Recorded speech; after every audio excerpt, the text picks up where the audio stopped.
Download aplikasi Tarbiyah Sunnah di handphone Anda. Tersedia di Google Play dan App Store. Bismillahirrahmanirrahim. Assalamualaikum warahmatullahi wabarakatuh. Alhamdulillahilladzi anzala as-sakinata fi qulubil mu'minin liyazdadu imanan ma'a imanihim. Walillahi junudus samawati wal ard. Wa kana Allahu aliman hakima. Wa ashhadu an la ilaha illallah wahdahu la syarika lah iqraran bihi wa tauhidan wa ashhadu anna Muhammadan abduhu wa rasuluh sallallahu alaihi wa ala alihi wa ashabihi wa sallama tasliman katsira wa ba'd. Ikhwati fillah, baik hadirin jamaah Masjid An-Nafi Dago yang Allah muliakan. Alhamdulillah kembali kita berjumpa melanjutkan pembahasan fiqih Al-Asma'ul Husna. Pada Selasa pekan yang lalu kita sudah membahas salah satu di antara nama sekaligus sifat Allah, yaitu Al-Ahad dan Al-Wahid. Sekarang kita lanjut ke pembahasan berikutnya, yaitu As-Samad. Nama As-Samad bagi Allah tertuang di dalam surah Al-Ikhlas. Allah berfirman, Qul huwallahu ahad, Allahus Samad, lam yalid wa lam yulad wa lam yakul lahu kufuwan ahad. Katakan oleh Muhammad, dialah Allah yang ahad, yang esa. Makna esa sudah kita jelaskan pekan lalu. Allah yang as-samad. Lam yalid wa lam yulad, dia tidak melahirkan dan juga tidak dilahirkan. Wa lam yakul lahu kufuwan ahad, dan tak ada sesuatu pun yang sebanding dengannya. Inilah surat yang oleh Nabi alaihissalatu wassalam disebut sebagai sepertiga dari Al-Quran. Surah Al-Ikhlas dianggap sepertiga dari Al-Quran, sebagaimana dalam Sahih Bukhari dari Abu Sa'id Al-Khudri radhiyallahu an, Nabi alaihi salatu wassalam berkata kepada para sahabatnya, ayajizu ahadukum ayyaqra'a thuluthal Qur'an fil lailah? Ada enggak salah seorang di antara kalian yang mampu membaca sepertiga Al-Quran hanya dalam satu malam? Fasyaqqa dzalika alaihim. Maka ternyata hal itu berat bagi mereka. Semalam sepertiga Al-Quran. Lalu mereka berkata, ayyuna yutiqu dzalika ya Rasulullah? Siapa di antara kita yang mampu melakukan hal itu? Lalu beliau menjawab, Allahul wahidus samad thuluthul Quran. Allah yang Esa dan As-Samad sebanding dengan sepertiga Al-Quran. Jadi As-Samad termasuk salah satu di antara nama Allah yang sekaligus mengandung sifat bagi Allah Azza wa Jalla. Apa makna As-Samad? Makna As-Samad adalah As-Sayyidul Azim alladhi qad kamula fi ilmihi wa hikmatihi wa hilmihi wa qudratihi wa izzatihi wa azamatihi wa jami'i sifatihi. Fahuwa wasi'us sifat azimuha. alladhi samadat ilaihi jami'ul makhluqat wa qasadathu kullul kainat bi asarriha fi jami'i syu'uniha falaysa laha rabbun siwah wala maqsuda ghairuhu taqsuduhu wa talja'u ilaihi fi islahi umuriha diniyah wa fi islahi umuriha dunyawiyah. Makna as-samad adalah as-sayyid. As-sayyid itu yang mulia, yang agung, yang sempurna dalam keilmuannya, dalam sifat hikmahnya, dalam hilmnya, dalam kekuasaannya, dalam kegagahannya, dalam keagungannya, dan dalam seluruh sifatnya. Jadi makna as-samad adalah zat yang sangat agung, yang memiliki kesempurnaan dalam seluruh sifat yang dimilikinya. Dia ini wasi'us sifat azimuha. Keagungan sifatnya sangat luas, yang seluruh makhluk bersandar kepadanya. Seluruh yang ada berniat atau berkeinginan kepadanya dalam seluruh aspeknya. Tidak ada Rabb bagi seluruh alam kecuali Dia. Tidak ada tujuan selain Dia yang menjadi sandaran baik dalam kemaslahatan urusan diniyah atau urusan duniawiyah. Seluruh orang yang sedang mengalami kesulitan bersandar kepadanya. Seluruh orang yang sedang mengalami musibah dan penderitaan tunduk kepadanya. Seluruh orang yang sedang mengalami kesusahan dan beratnya hidup itu minta tolong kepadanya. Karena mereka tahu di sisi Allah lah tersedia seluruh kebutuhannya. Di sisi Allah lah tersedia seluruh solusi jalan keluar bagi setiap kesulitannya.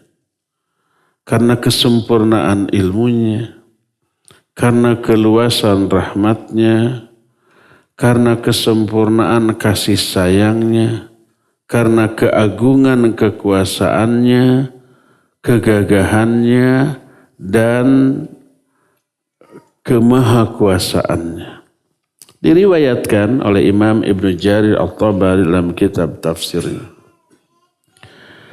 Dari Abdullah bin Abbas radhiyallahu anhuma ketika menerangkan makna as-samad.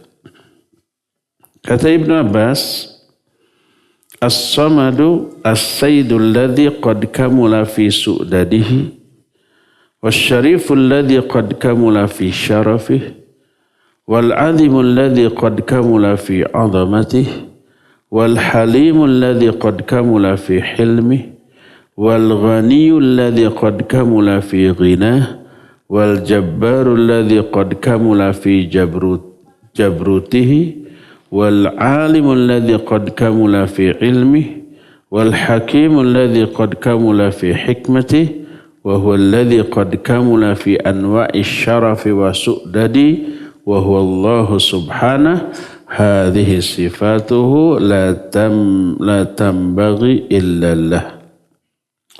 Kata Ibnu Abbas, as-samad adalah as-sayyid yang sudah sempurna dalam hal kesayyidannya. Sayyid itu bisa diartikan mulia dan agung. Zat yang paling mulia, yang sudah sempurna dalam hal kemuliaannya. Sesuatu yang syarif, syarif juga yang mulia dan agung. Yang sudah sempurna dalam hal kemuliaannya. Al-azim, yang agung, yang sudah sempurna dalam hal keagungannya. Yang halim. Halim itu tidak ada padanan kata yang tepat dalam bahasa kita. Halim itu kata orang Sunda mahnya kan ada di Bandung. Asak jejehan. Ada yang paham? Asak jejehan itu sangat matang pertimbangannya. Dalam bertindak, dalam berperilaku didasarkan kepada pertimbangan yang super matang. Sehingga tak ada kesalahan dalam hal keputusan, ketetapan, dan perbuatan yang diambil, yang dilakukan. Jadi sudah dipikir, dibulak-balik, dibeweng, diutahkan.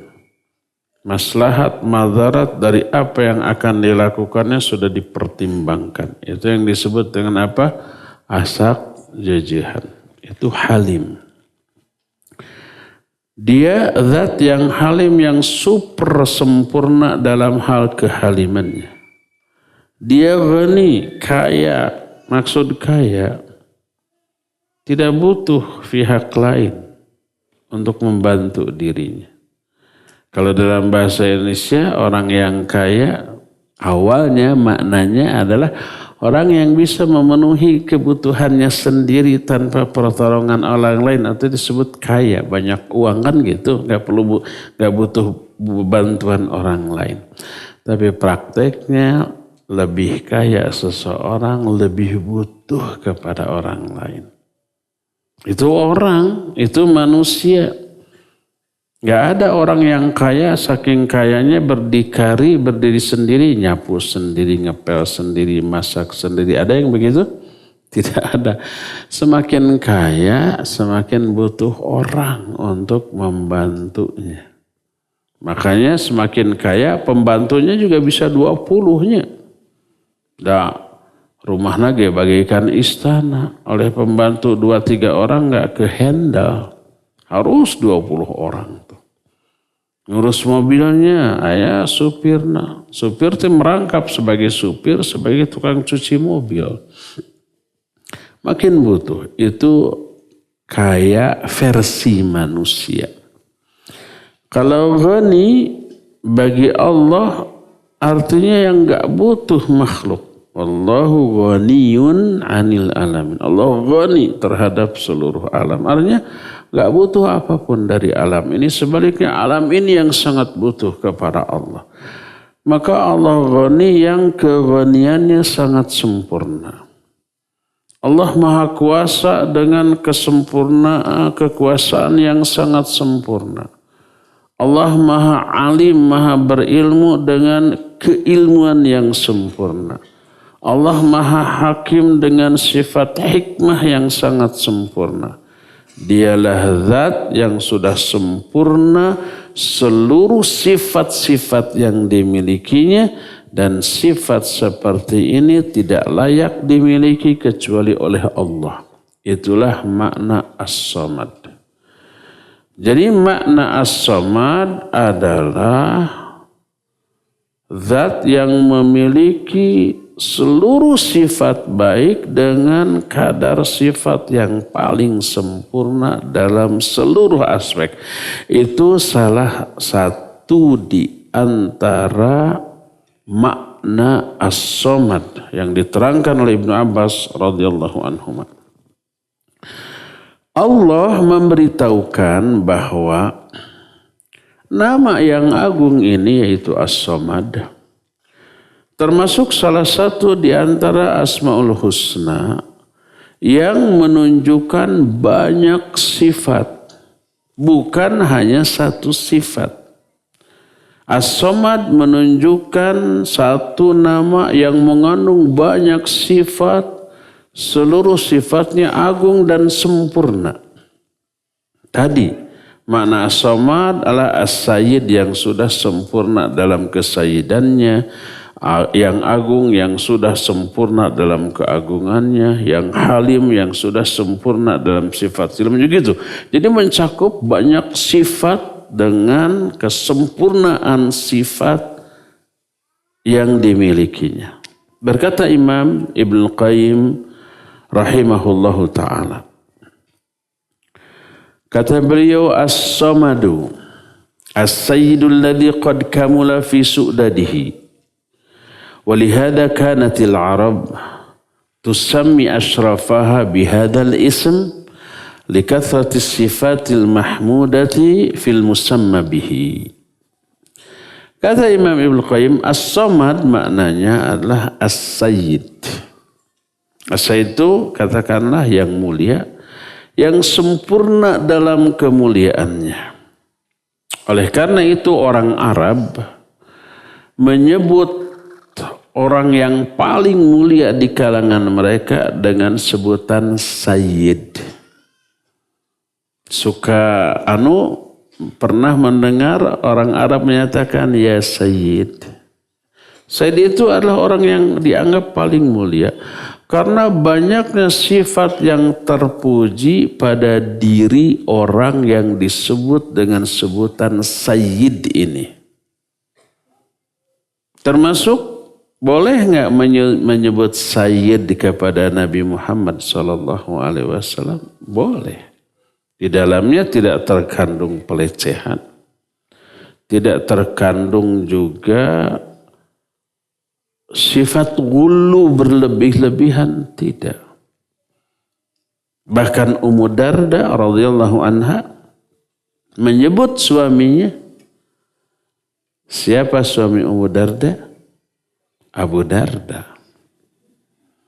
Ummu Darda itu ibunya Darda. Siapa suami dari Ummu Darda? Abu Darda. Siapa anak Abu Darda dan Ummu Darda? Darda. Siapa teman-teman Darda? Banyak. Gak tahu siapa namanya. Kata Ummu Darda, dia menyatakan akhbaroni sayyidi. Telah memberitahukan kepadaku sayyidku. Maksud sayyidku Abu Darda. Anna Rasul sallallahu alaihi wasallam qala kadza wa kadza wa kadza. Bahwa Rasul sallallahu alaihi wasallam telah berkata begini. Maksud begini itu an-nahi'atu idza lam tatub qabla mautiha. Orang yang wanita yang naihah itu yang meratap. Kalau dia tidak taubat dari dosa meratapnya, akan diazab dalam bentuk diberi pakaian yang terdiri dari logam yang mencair. Logam kenapa mencair? Panas. Itu hadis sahih riwayat Imam Muslim dari Ummu Darda dari Abu Darda. Kata Ummu Darda, akhbaratni sayyidi. Yakni Abu Darda. Anna Rasul sallallahu alaihi wasallam qala an-naihatu ila akhirih. Kata Ummu Darda telah memberitahukan kepadaku sayyidku. Bahwa Rasul sallallahu alaihi wasallam berkata begini. Kata Imam An-Nawawi dalam kitab Syarah Sahih Muslim. Ketika merangkan hadis ini, beliau menyatakan fihi dalilun ala. Di dalam hadis ini terkandung dalil yang menunjukkan bolehnya seorang istri menyebut sayyid kepada suaminya. Karena sikap memuliakan istri kepada suaminya dengan menyatakan tuanku. Sayyidku adalah tuanku yang aku anggap mulia. Yang aku anggap agung dalam batas yang wajar untuk seorang manusia. Dan itu dibolehkan.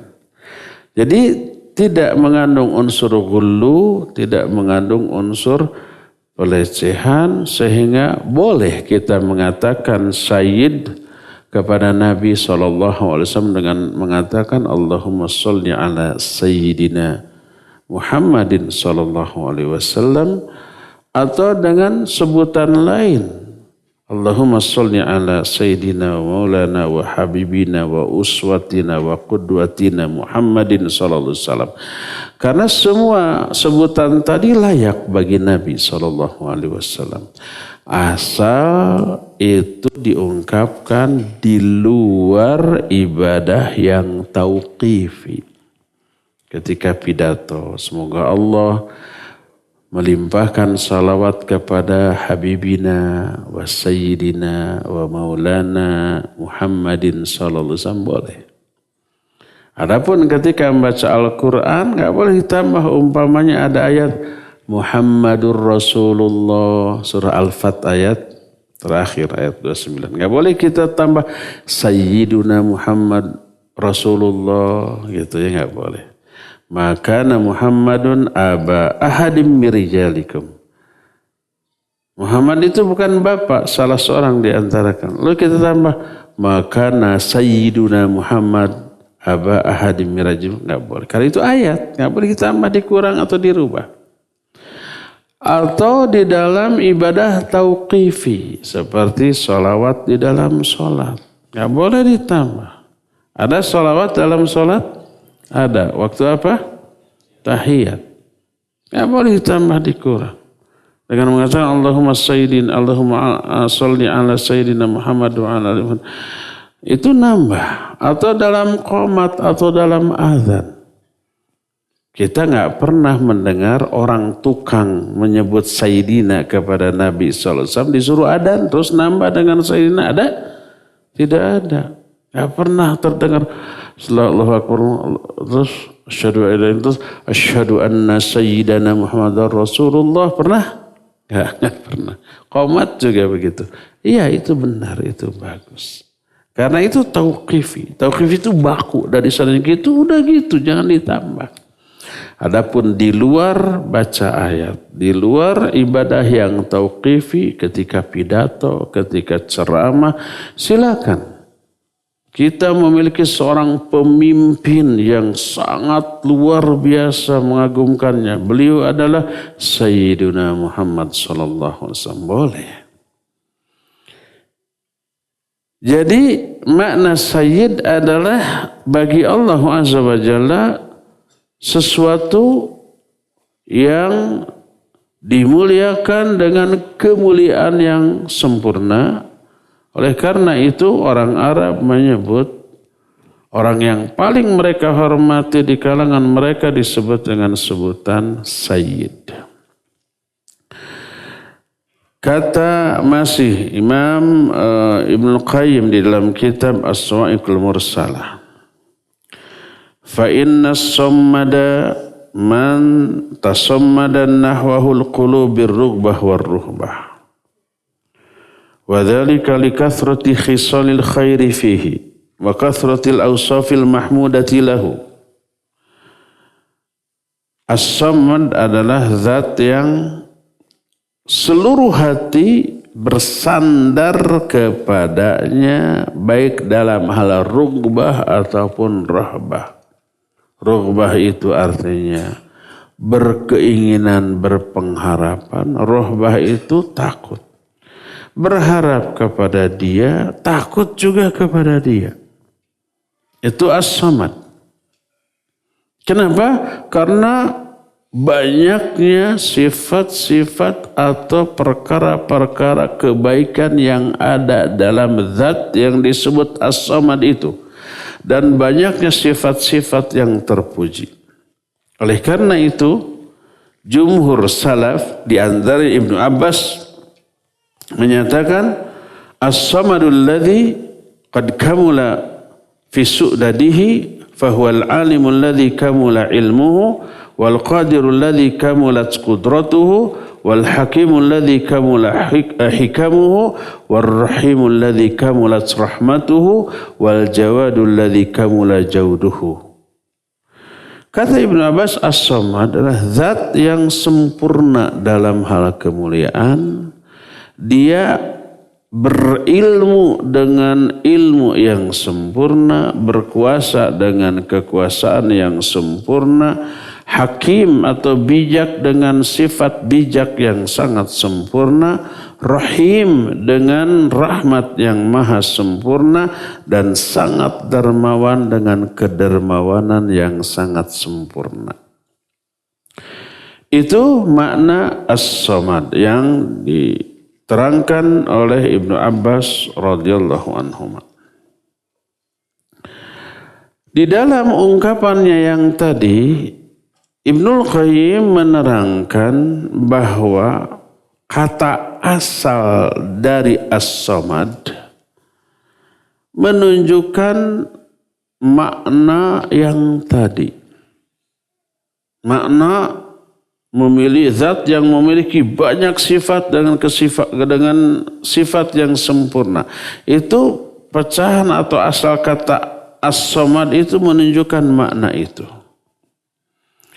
Sehingga ada dua perkara yang terkandung di dalam sifat As-Samad, yaitu al-jama' wal qasad. Al-jama' artinya menghimpun seluruh sifat-sifat yang mulia. Jadi As-Samad memiliki makna zat yang memiliki banyak sifat dengan sifat yang sempurna. Yang kedua al-qasad. Makna al-qasad adalah tujuan. Seluruh makhluk bermaksud bertujuan kepadanya. Seluruh makhluk berkebutuhan kepadanya. Termasuk makhluk terhebat, yaitu siapa? Para malaikat. Memiliki tujuan dan berkebutuhan kepadanya. Wajtama'at fi sifatus su'dad. Dan terkumpulah di dalam dirinya seluruh sifat-sifat kemuliaan. Makanya disebutkan asluhu fil lughah. Wa hadza asluhu fil lughah, inilah makna asal secara bahasa dari As-Samad. Wal Arabi tusama asrafaha bis-samad lijtima'i qasdil qasidina ilaihi wajtima'i siyadah bihi. Orang Arab menamai orang yang paling mulia di kalangan mereka dengan As-Samad karena berkumpulnya semua orang yang berkebutuhan kepada orang itu. Seperti kalau ada orang tokoh, dia pemimpin, dia kaya raya. Warganya berkebutuhan kepada tokoh ini dalam dua hal.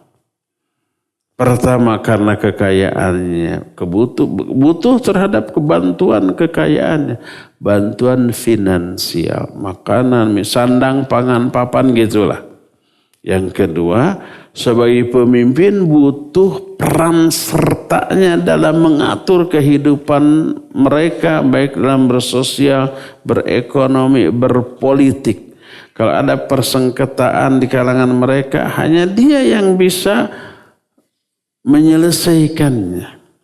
Seluruh warganya butuh dalam dua hal kepada tokoh ini.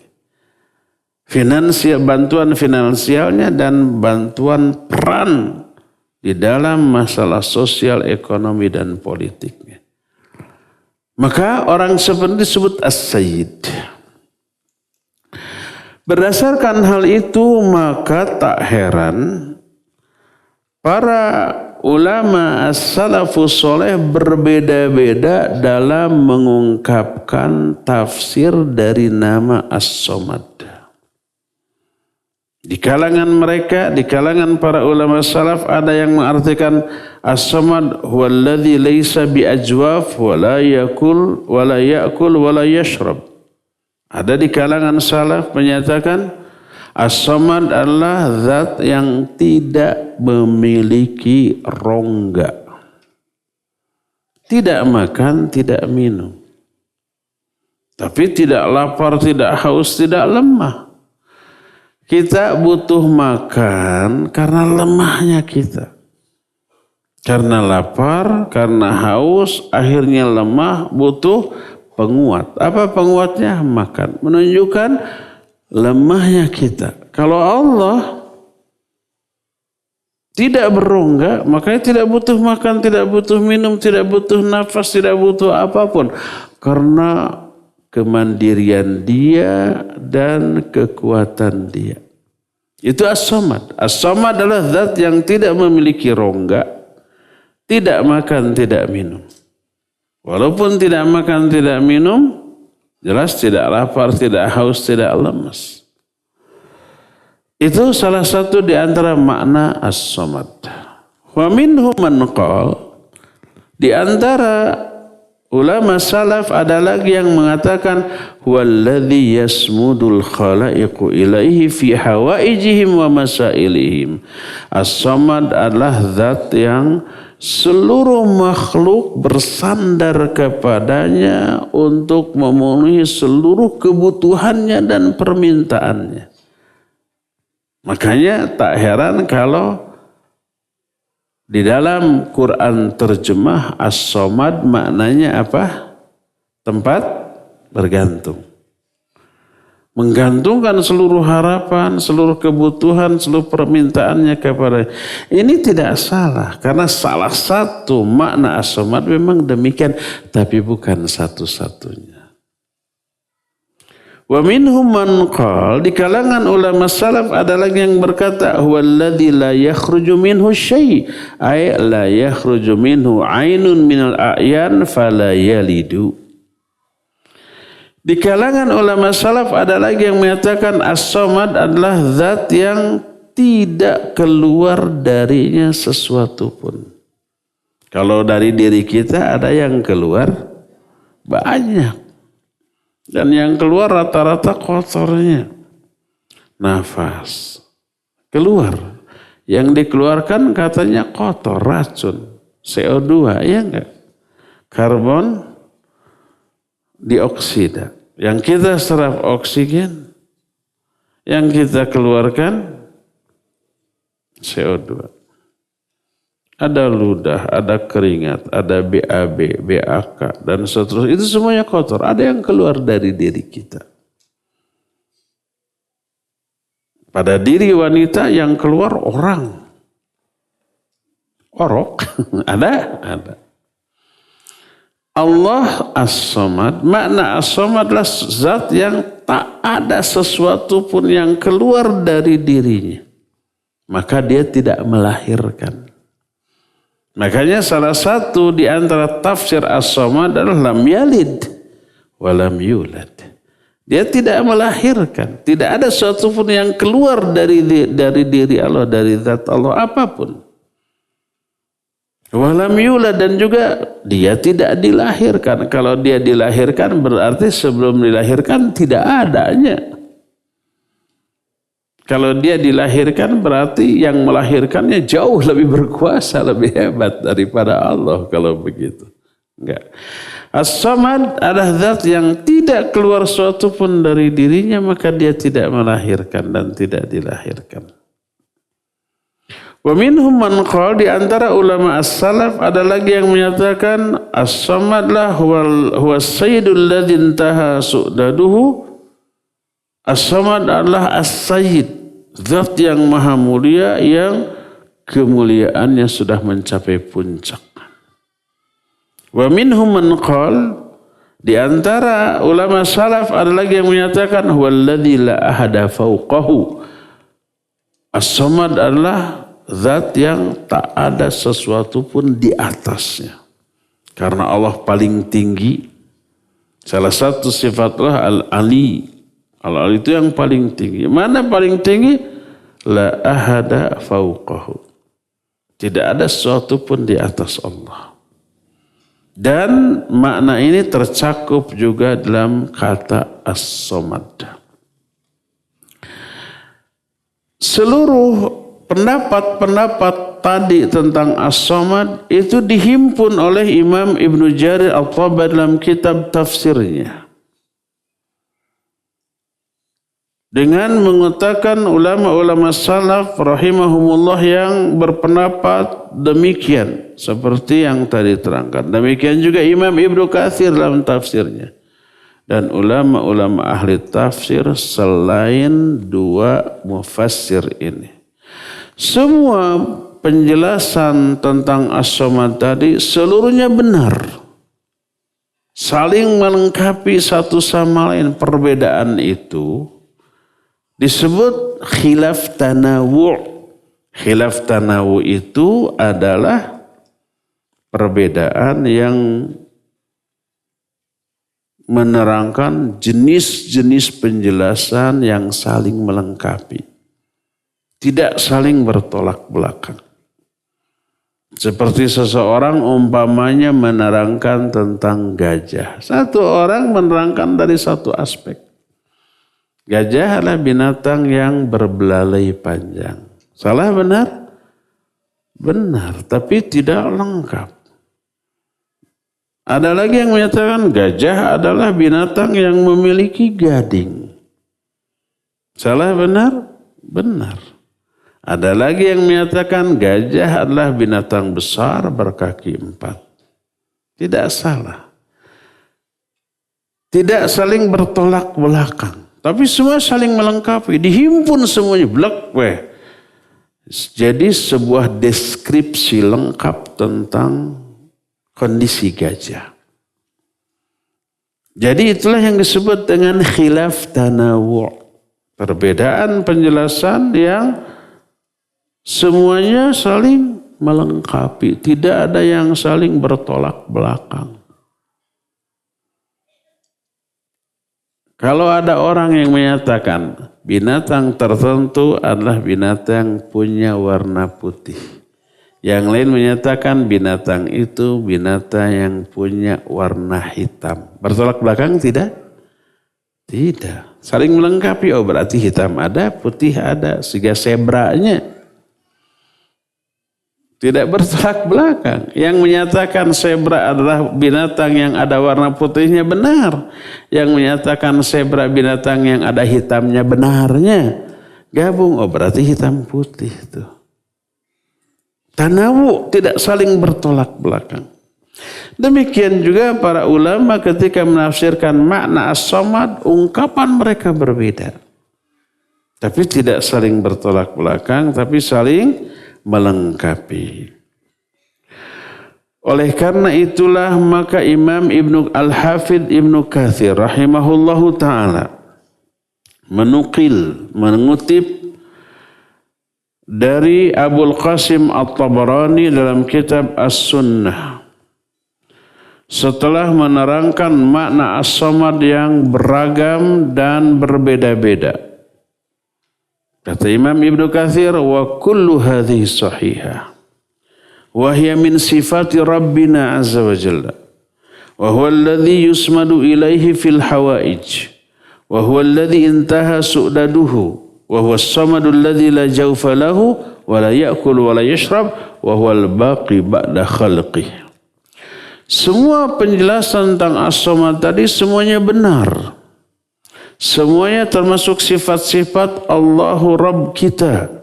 Dialah zat yang seluruh kebutuhan tertuju, tersandar kepadanya. Dialah zat yang seluruh kemuliaan itu sempurna hanya ada pada dirinya. Dia as-samad yang tidak memiliki rongga, tidak makan, tidak minum, dan dia akan tetap ada setelah kehancuran seluruh makhluknya. Itu kata Imam Ibnu Katsir rahimahullah. Berkata Imam Al-Baghawi rahimahullahu ta'ala dalam kitab Ma'alimut Tanzil. Ini salah satu kitab tafsir Sunan Imam Al-Baghawi.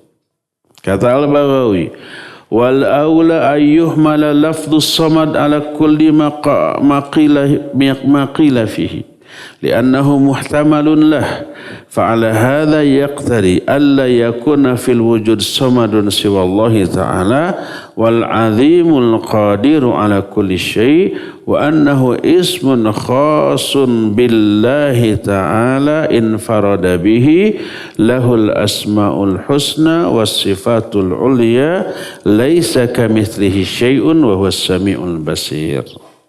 Kata Imam Al-Baghawi, yang paling utama adalah membawa atau memaknai lafaz as-samad kepada semua pendapat yang dikatakan tadi. As-Samad itu mencakup seluruh makna yang diterangkan oleh para ulama tadi. Ya, karena semua penjelasan tadi mungkin bagi diri Allah.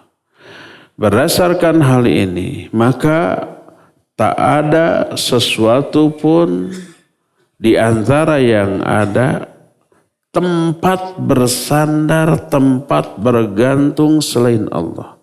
Tidak ada as-samad di alam jagat raya ini selain Allah. Dia agung dan kuasa atas segala sesuatu. Dan nama as-samad, nama yang khusus bagi Allah, esa tunggal dalam hal itu. Maka tidak boleh memberi nama makhluk dengan nama as-samad. Baik orang, masjid, ataupun yang lainnya. Kecuali pakai abdun. Abdus samad boleh. Hamba Allah. Maka jangan dikatakan, hei samad, sini, jangan. Tapi sebut yang lembat, ya Abdus Samad. Ta'al. Karena apa? Karena Samad adalah nama khusus bagi Allah. Tak boleh diberikan kepada makhluk. Allah memiliki al-asmaul husna dan sifat-sifat yang paling tinggi. Allah berfirman, laisa kamitslihi syai'un wa huwas samiul basir. Tak ada yang serupa dengan Allah. Dan Allah Maha mendengar dan Maha melihat. Surah Asy-Syura ayat 11.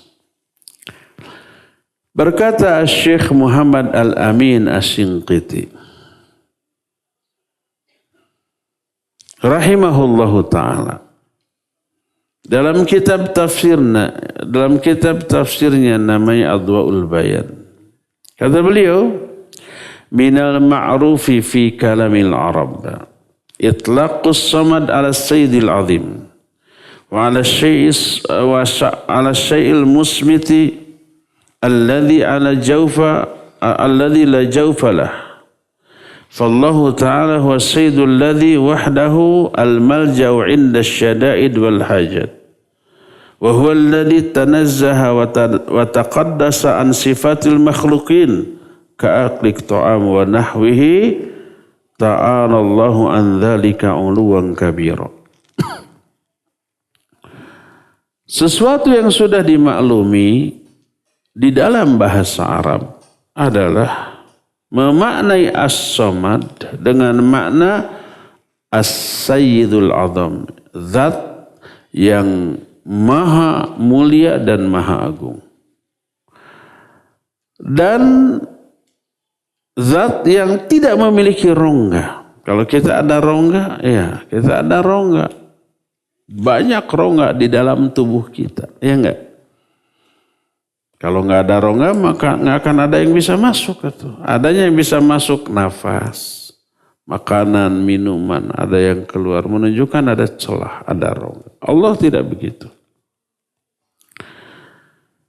Jadi Allah Azza wa Jalla satu-satunya sayyid, tempat bergantungnya seluruh kebutuhan dan kesulitan. Orang yang sedang kesulitan, orang yang sedang berkebutuhan hanya bersandar kepada Dia, kepada Allah. Dialah zat yang disucikan dari sifat-sifat makhluk. Seperti makan, minum dan seterusnya. Maha tinggi Allah dari hal itu dengan setinggi-tingginya dan sebesar-besarnya.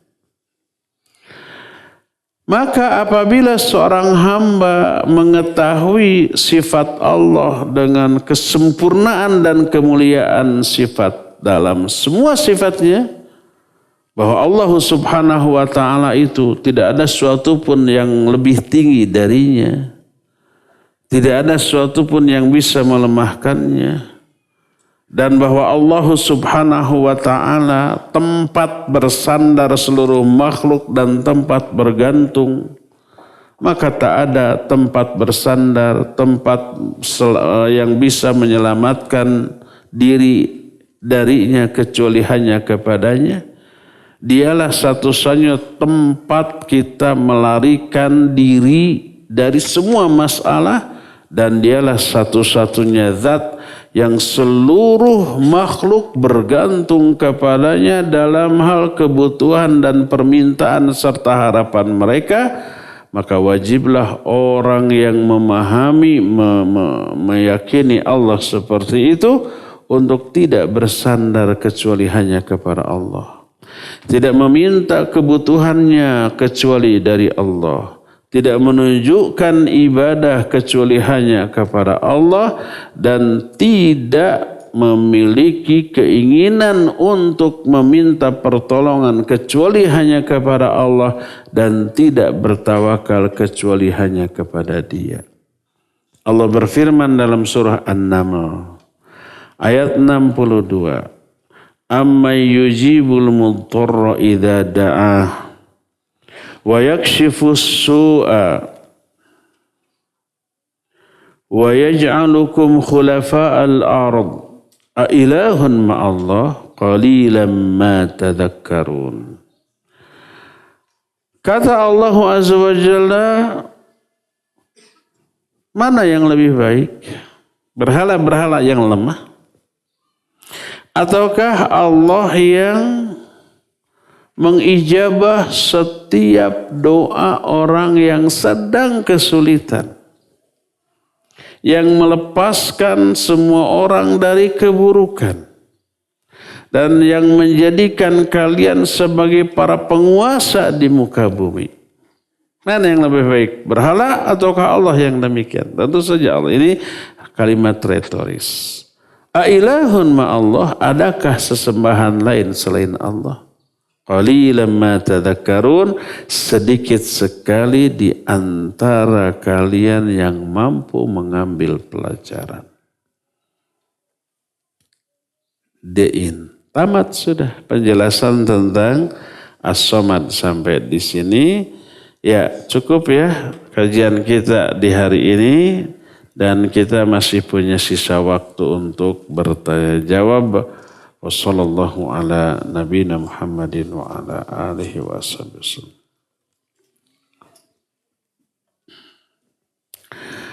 Bismillah, ahsanallahu ilaikum wa iyyakum. Semoga Allah senantiasa menjaga Ustaz dan seluruh kaum muslimin. Amin wa iyyakum. Dalam surah Al-Anbiya ayat 21 Allah berfirman. Kumaha macana itu? La yus'alu amma yaf'alu wa hum yus'alun. Dia menulis itu dengan huruf Latin jadi liar baca. Kalau dengan huruf Arab mah mualir. La yus'alu amma yaf'alu wa hum yus'alun. Yang artinya Allah itu tidak ditanya tentang apa yang dia kerjakan, tapi kalianlah yang akan ditanya. Salah. Wahum yus'alun, mereka yang akan ditanya, bukan kalian. Tapi kalianlah yang akan ditanya tentang apa-apa yang kalian kerjakan. Pertanyaan anak. Apakah dalam ayat ini memberi isyarat bahwa kita jangan terlalu banyak mencari tahu tentang kaifiat Allah, hanya cukup mengimaninya saja? Seperti yang dilakukan oleh Imam Malik rahimahullah yang pernah mengusir seorang dari majelisnya yang bertanya tentang kaifiat istiwa Allah di atas arsy, apakah ayat tersebut bisa menjadi hujjah? Barakallahu fiik. Ayat la yus'alu amma yaf'alu wa hum yus'alun. Allah tidak boleh ditanya tentang apa yang dia kerjakan. Tidak boleh ditanya tentang apa yang Allah kerjakan. Tapi mereka lah manusia yang akan ditanya. Kenapa? Sebab apa yang Allah kerjakan itu pasti benar, pasti sudah diperhitungkan matang-matang, pasti maslahat. Jadi nggak boleh kenapa ya Allah menciptakan iblis. Nggak perlu ditanya. Kenapa ya Allah menciptakan atau menetapkan sholat itu 5 waktu. Udah 2 waktu aja lah biar ente. Nggak boleh. Kenapa ya Allah menciptakan atau menetapkan sholat itu 17 rakaat sehari semalam. Cukup 5 atulah gitunya. Nggak boleh ditanya. Karena apa? Karena apa yang Allah tetapkan, apa yang Allah kerjakan itu yang paling maslahat bagi kita. Allah lebih tahu. Tapi wahum yus'alun, mereka yang akan ditanya, kenapa kamu berbuat begitu? Manusia yang akan ditanya, kenapa kamu melanggar? Kenapa kamu meninggal? Nah, itu yang akan ditanya. Jadi ayat ini larangan mempertanyakan alasan kenapa Allah berbuat demikian. Bukan larangan mempertanyakan sifat-sifat Allah. Ada larangan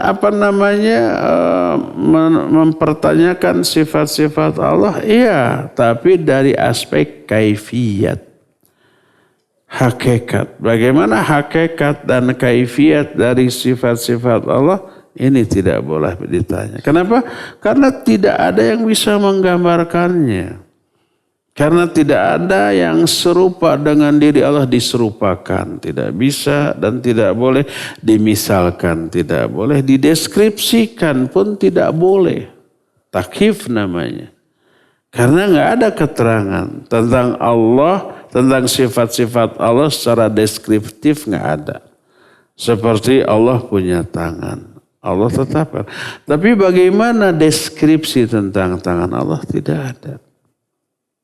Tidak ada yang serupa dengan tangan makhluk manapun. Tidak ada keterangan, deskripsi tangan Allah gimana, maka tawakuf sudah.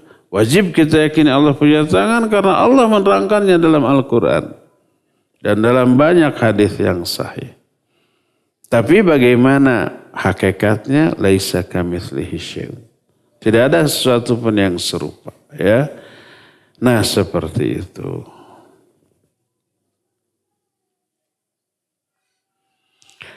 Alhamdulillah atas izin Allah suami sudah ngumpulin uang untuk berangkat umroh. Kami berdua pada Ramadan. Daftar boleh, saya ada jadwal awal Ramadan.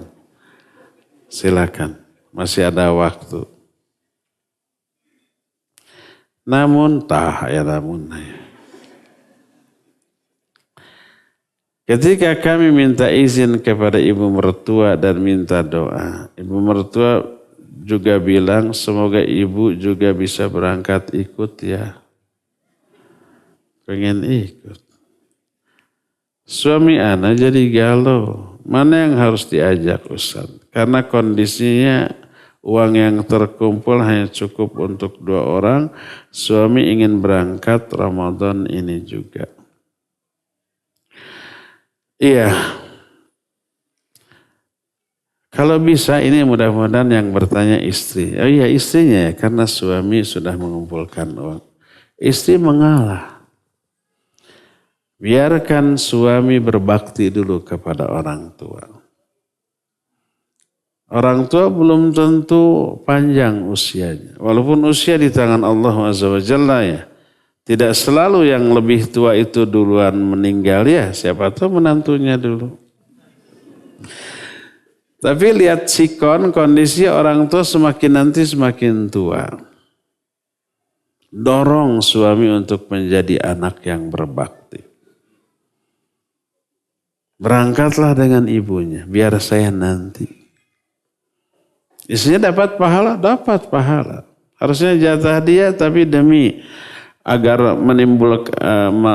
menghindarkan madarat, nanti ibunya kecewa, tersinggung ya, mendoakan keburukan gimana. Sudah berangkat saja AA gitu dengan ibu, silakan.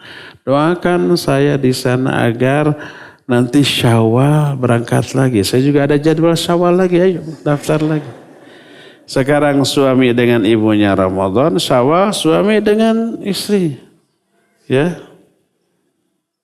Langsung daftar ya. Itu yang terbaik insya Allah.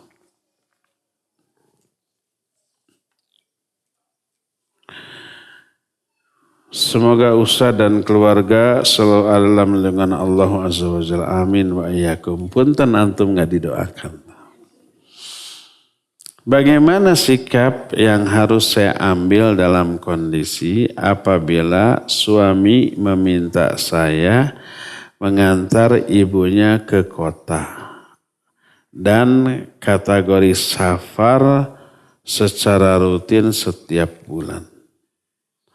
Apakah saya boleh menolak permintaan suami dengan alasan saya akan berdosa jika safar tanpa mahram? Oh, iya, harus menolak. Walaupun suami yang menyuruh, tapi menyuruh kemaksiatan. Safar tanpa mahram maksiat. La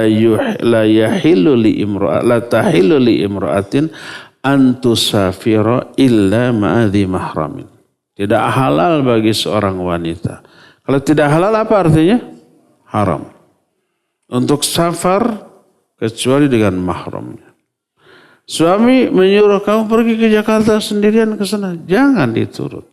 La ta'ata li makhluqin fi maksiatil khaliq. Ya. Bilang secara baik-baik, safar tanpa mahram kan dosa, enggak boleh. Apakah saya boleh menolak? Bukan boleh, harus menolak. Tapi bukan tidak mau ngantar ibu, tapi enggak ada mahram. Kecuali dengan anaknya yang sudah baligh laki-laki. Gitu. Apakah saya tetap memenuhi permintaan suami dengan alasan taat pada suami? Dengan catatan suami yang menanggung dosa. Suaminya dosa, istrinya juga kalau nurut dosa. Dua-duanya dosa ya. Karena kondisi darurat. Enggak masuk darurat. Kalau umpamanya tidak safar mati, ya itu darurat. Pokoknya kalau tidak pergi ke sana mati, ya itu darurat. Apalagi suami bisa ya minta izin ke kantornya untuk ngantar ibunya atau antar ibunya pada saat libur kerja, kan bisa. Tidak termasuk darurat.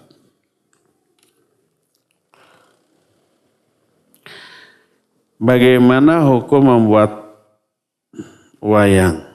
Viral lagi nanti.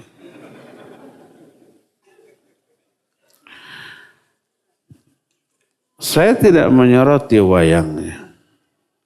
Tapi menyoroti menggambar makhluk hidup. Sudah kita terangkan haram, tidak boleh. Walaupun 2 dimensi. Apalagi 3 dimensi. Lebih sempurna menyerupai makhluk hidupnya. Ini sudah kita terangkan dalam kitab-kitab tauhid. Berkata Rasulullah SAW, asyadun nasi adzaban yaumal qiyamah al-musawwirun. Manusia yang paling hebat azabnya pada hari kiamat adalah tukang gambar. Apapun gambarnya, maksudnya gambar makhluk hidup. Nanti Allah Azza wa Jalla memaksa dia, ahyau ma khalaqtum. Hidupkan apa yang kamu ciptakan ini. Dipaksa dan dia tidak mampu melakukannya. Oleh karena itu apapun ya bentuknya, kalau itu makhluk hidup maka tidak boleh digambar. Apalagi lebih dari 2 dimensi. Seperti relief atau apalagi berupa patung 3 dimensi. Ya.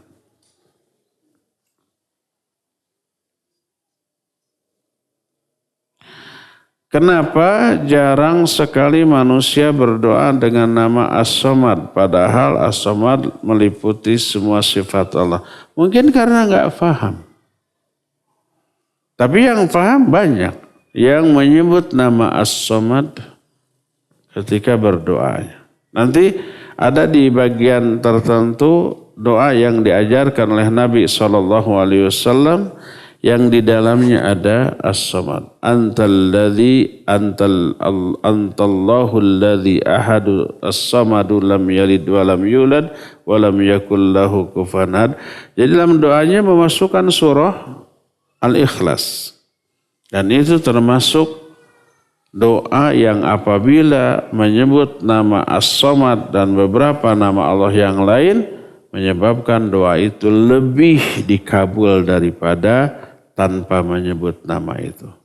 Adapun banyak orang tidak membaca itu karena ketidaktahuan.